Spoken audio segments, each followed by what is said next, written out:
Ready na? So mga kaibigan, i-introduce ko sa inyo itong isang varieties ng Ficus plant. At isa sa mga katawagan sa Ficus plant na ito ay balete.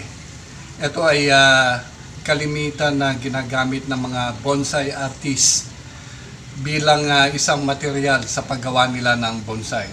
So nakahingi po tayo ng cuttings ng hindi ko alam kung anong variety ng Ficus to kasi maraming variety ang Ficus. May Ficus kasi na may balete kasi na maliliit lang yung dahon.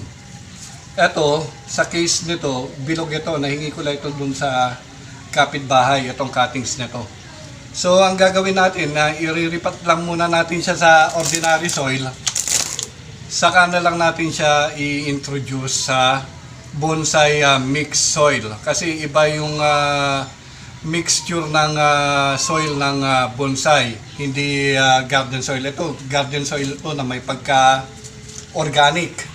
So yung ginagamit talaga na mixture sa pagbubonsai ay mas mataas, 60% yung tinatawag nila na pumice at yung buhangin ang ginagamit nila. Buhangin ng galing sa ilog.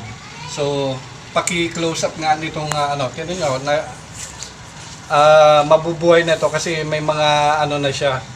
May mga root na siya. Yan yung isang karakteristik ng Ficus plant. Nagkaka-root siya sa kanyang mga stem. So, ikakat lang muna natin siya para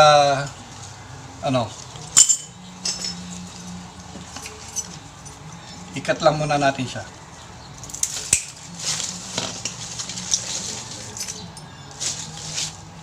So,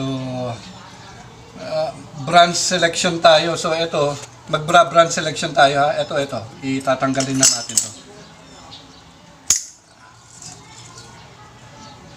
So, magtitira para tayo dun sa tinatawag na right branch at saka left branch. So, ito yung pinakambak niya. So dito ako magre-rely sa kanyang right at saka left branch. So putulan lang natin siya. I-trim lang muna natin siya. So once na na-trim na natin siya,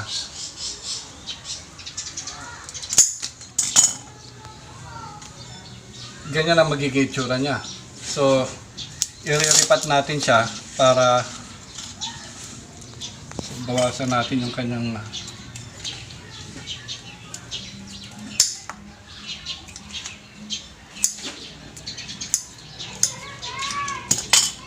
nagre-record ha? Ha? Ha?